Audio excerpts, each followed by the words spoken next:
Welcome to the Vantage Fit Corporate Wellness Podcast. This podcast is sponsored by Vantage Fit, the all-in-one AI-powered corporate wellness platform developed by Vantage Circle. Compassion fatigue is stress resulting from exposure to a traumatized individual. Compassion fatigue has been described as the convergence of secondary traumatic stress and cumulative burnout, a state of physical and mental exhaustion caused by a depleted ability to cope with one's everyday environment.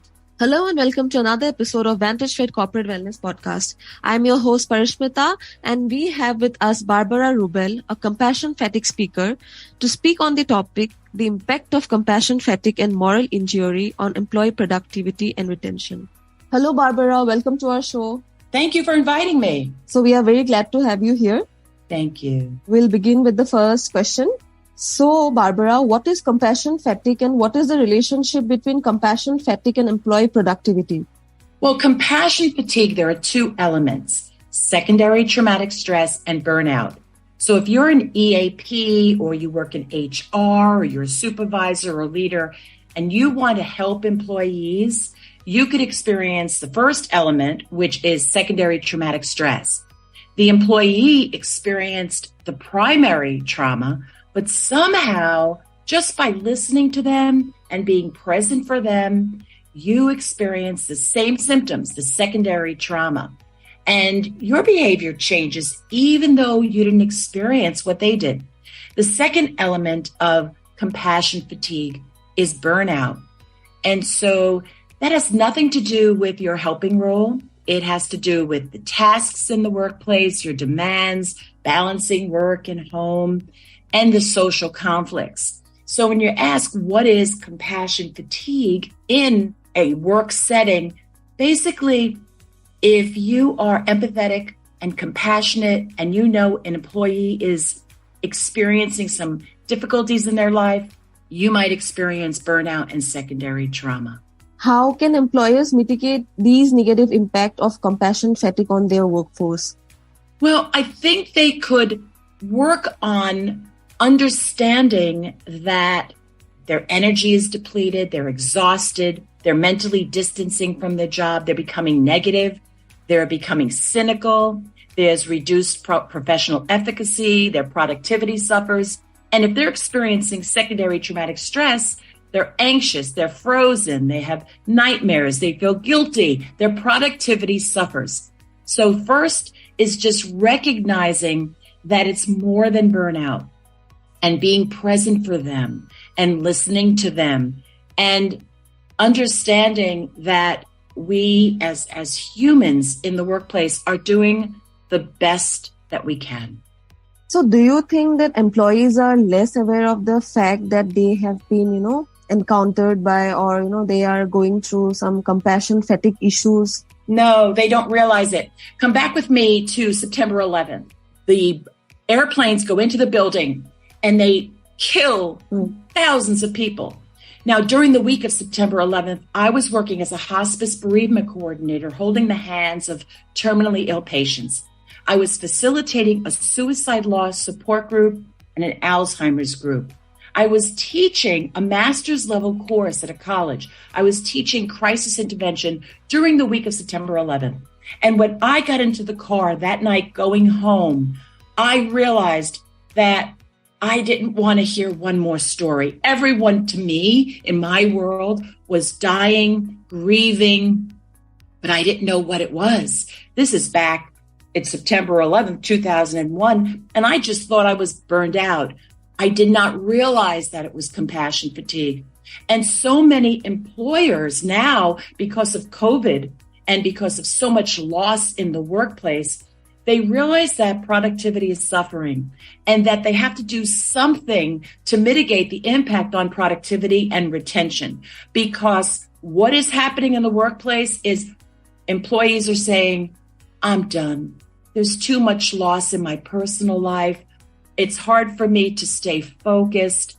And employers have to realize that if they don't do something about it, the employees will quit, they will get fired, or they will make terrible mistakes that will impact the bottom line. Absolutely. So is it something related to emotional setbacks and, spiritually not aligning? Yes, that's absolutely it. And so if an employee is emotionally set back, or if they are grieving a loss due to COVID-19, and you have to remember too that the COVID pandemic, it was such a dysfunctional grieving reaction. We were not allowed to be present for our loved ones. We couldn't create the rituals that we need as loved ones when a family member is dying. And so it became a way for us to say, we're still grieving and we're going back to work, and you want us to go back to the way it was, but our hearts are breaking and we're not the same. And employers need to recognize that. And I really believe that there's a lot of moral injury too, because employers are expecting so much. So what happens is the employee experience what's called, what I just said, moral injury. It's when they commit or witness or fail to prevent something that goes against their moral values and beliefs. So there might be a leadership failure. So if you're listening in, you might have had a betrayal of what's right by the employer in a high stakes situation. So the boss didn't do what the employee thought they should have done. It's the basic principles about what is right and what is wrong when that morally right thing is violated. So the employee, their sense of self suffers. There's a religious struggle with faith. They lose purpose in work. They can't make meaning out of their role. That will impact retention. So talking about moral injury, I wanted to ask, how does moral injury affect employee retention, and what strategies can organizations implement to support employees experiencing moral injury? When an employee feels like they've been morally injured, they don't have they don't want to work. Why should they work? So what an employer needs to do is get in tune with that immediately. Don't wait for an exit interview. Create a meaningful stay interview. Communicate with the employee. Give them a learning opportunity to understand moral injury. Give them more or less responsibility. Have a peer-to-peer support program. Give them paid time off. Recognize what they are going through. Be empathetic and be compassionate. And also show gratitude. Be grateful for what they are giving to the organization, the company, the agency. I really think that we have to normalize employee mental health. We have to normalize employee wellness and focus that we are all in this together. We are all suffering since COVID. We have all experienced loss. We understand productivity is floundering, but let's foster teamwork from supervisor, from leadership, all the way down to the core of the job, the people who do the job. We need to improve structured mental wellness programs into the workplace. And that is very unique to your workplace. So I suggest you get guidance from the supervisors and be culturally sensitive mental health professionals, bring them in. So you're doing the right thing. Whether you're saying, let's have Friday afternoon, we're going to have mindfulness meditations and we're bringing in a yoga teacher, or on Tuesday for lunch, we're bringing in a meditation specialist who's going to teach us how to mindfully meditate. It's all very different, but show the employees that you recognize they're experiencing burnout, that you recognize they're experiencing secondary trauma, that you recognize they experienced moral injury and that they are grieving, and that you care about them. Productivity is suffering, and it's not just in one country. It is in every country. I've done many podcasts recently, and the requester keeps asking the same question. Productivity is suffering. Retention is a major issue. What can we do? Well, slow down and recognize that your employees are not the same as before the pandemic. They are grieving. They may experience prolonged grief disorder, which will impact their job. And you need to stay empathetic and compassionate and allow them to understand that you are human They are human and you're all in this together. Absolutely, Barbara. You have cited two examples, 9/11 and COVID-19 scenario. So all I can say is yes, awareness is very much important. It's pivotal to any organization.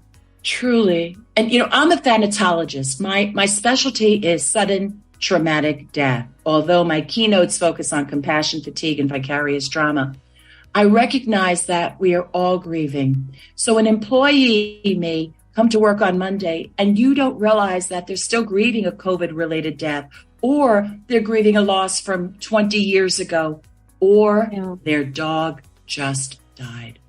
And we need to be compassionate leaders. We need to be empathetic leaders and recognize and talk to our employees. How was your weekend? And if they experienced a loss, we need to ask them about their loss, not in passing, I'm sorry about the loss of your mom, but take them into your office and sit with them and have a cup of tea and tell them how sorry you are. That will impact productivity because then they realize you care about them. You're more than just the boss. You truly care about them and their experience of a trauma, a crisis, or a death. So then what are some signs that an employee may be experiencing compassion fatigue, and how can managers address these concerns to prevent burnout?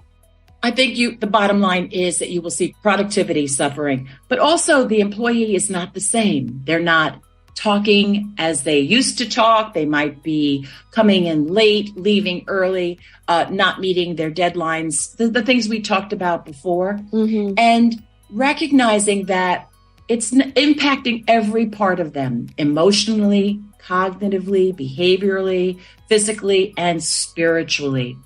They are struggling with what was. And you expect them as an employer to still be what they used to be. So I think in this new world, post-pandemic, we all need to slow down and recognize how hard it is for everyone and that we're just doing the best that we can. And yes, productivity will suffer. But if you're kind and you show love to your employee, then they'll get through it. And if they can get through their experience, then it won't impact as great on your bottom line. Yeah, so you're saying managers should, even understand those signs and triggers, even the minute details of everything of their employees. Yeah, I think supervisors and leaders need to change their attitude. Yeah. Oprah Winfrey said, the greatest discovery, I love this, the greatest discovery of all time is that a person can change their future by merely changing their attitude. So what is your attitude about grief? What is your attitude about loss? What is your attitude about productivity? And are you going to fire the employee because their dog just died? Are you going to reprimand them because they're still grieving their father's death because of COVID? We need to be compassionate. And in compassion, you show kindness, you show love to another person. But also, we all experienced the impact of COVID-19. So we need to show ourselves self-compassion. We need to be kind to ourselves. And we might be struggling as leaders and saying, why aren't we doing better on the job? Why am I not meeting my deadlines? I have to really push these employees. What can I do? And I struggle with that. Well, no, be kind to yourself. Other leaders and supervisors are going through the same thing all over the world. You're not alone in your struggles. So be kind and considerate to yourself and recognize that you need to keep it in balance with the rest of your life. I look at it as workplace spirituality. We need to show compassion to ourselves. We need to be self-compassionate and make meaning out of our lives. As a supervisor or a leader, whether HR or EAP or a supervisor in an office, we really need to make meaning of our loss, our trauma post-pandemic. And you make meaning by reflecting on your beliefs, reflecting on your values, your assumptions, your worldview, which was absolutely shattered during the pandemic. So how do you make meaning? You might say, I'm financially able to provide support to my family. My job gives me a space to live my values. I appreciate those who I work with and peer support. I have changed priorities because of my work. Make meaning out of your job and recognize that you are doing the best that you can. So, Barbara, what are the long-term consequences of ignoring the impact of compassion fatigue, as we are talking about it, and moral injury on employee productivity and retention? And how can employers proactively address these concerns to promote a healthy and sustainable workforce? Yes, thank you for asking that. Because my fear now in doing so many of these podcasts and radios and the call-ins that I'm hearing from the leaders is I'm afraid of suicide. I'm afraid that my employee is going to kill themselves. What do I do? How do I know how bad this is getting? They're just not themselves. Mm-hmm. Well, we have to recognize that an employee may not say, I'm thinking of ending my life. They may be thinking it. They may have suicide ideation, but we don't know the lethality of the plan. And it's very important to bring in wellness, to bring in understanding of suicide prevention, to talk about depression, insomnia, alcoholism, mental health that's due to all the struggles that employees are going through. I truly believe that employers must have a wellness program in place and recognize that one employee suicide will impact every single employee. And the leader, the guilt, the shame, the stigma, why didn't I do more? Now, I was in the hospital giving birth to not one baby, not two babies, but triplets when my father killed himself. And that death, my father's suicide, when I'm about to make him a grandpa of 3 baby boys, it put me on this road of discovery. I needed to learn more about suicide.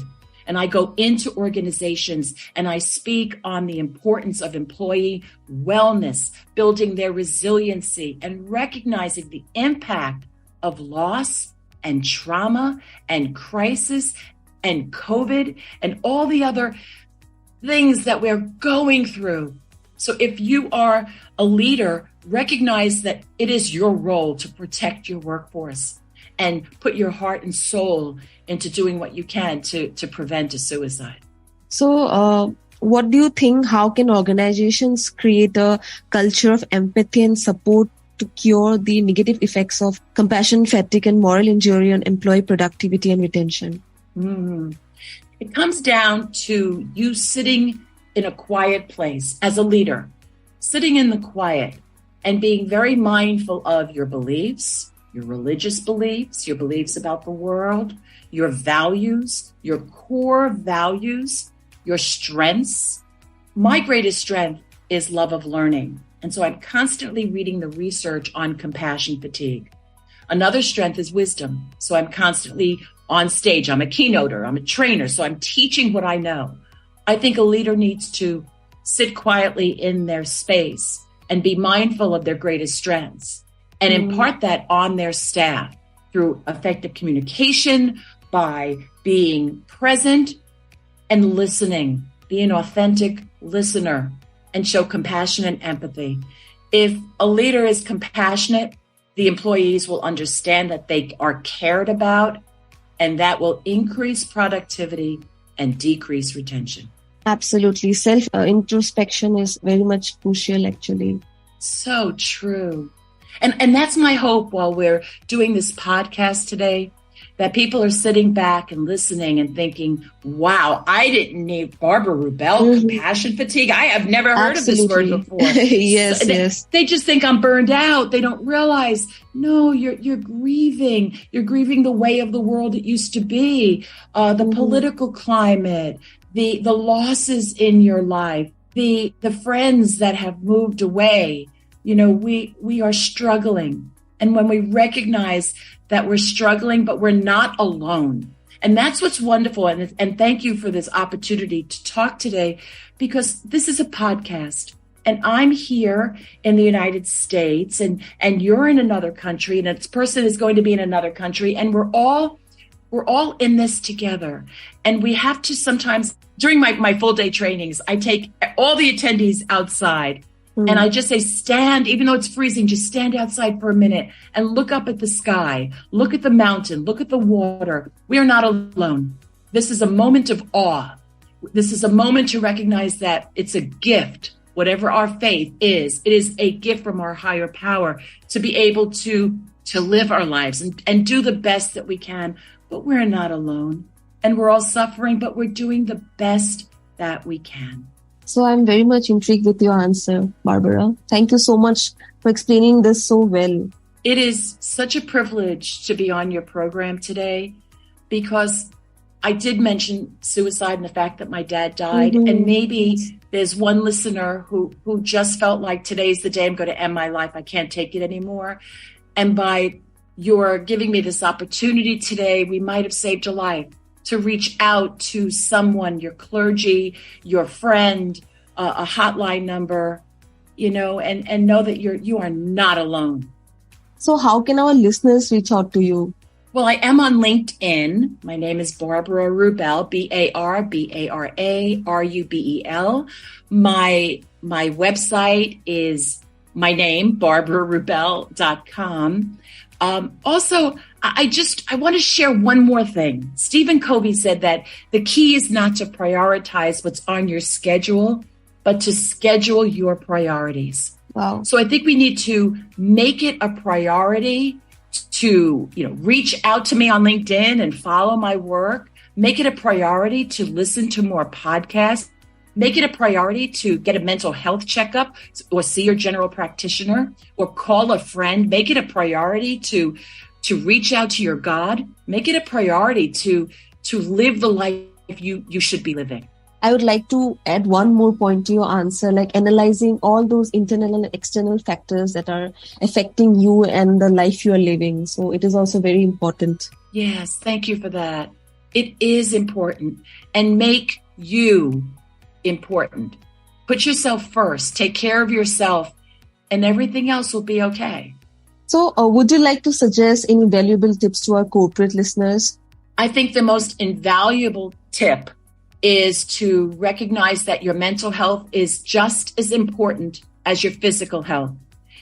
I would also like to suggest that we remove any stigma in getting mental health, to share your woes, your issues, your struggles with others who can contain it, and reach out to someone if you are truly not well and thinking of quitting your job or quitting life. Get help. Yes. Coming to the end of the session, Barbara, thank you so much for enlightening our listeners and also me, especially. Thank you. On this very beautiful topic. And I think people need more awareness on this topic. Yes. And thank you. It's a true blessing because you gave me the opportunity to talk about this compassion fatigue that I am so passionate about, and also enlighten so many of your listeners. So thank you for bringing me into your life during this 30 minutes together. Thank you.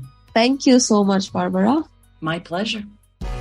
Thanks for listening to Vantage Fit Corporate Wellness Podcast. Please do subscribe to Vantage Fit Corporate Wellness Podcast on Apple Podcasts, Spotify, and our YouTube channel for new episodes.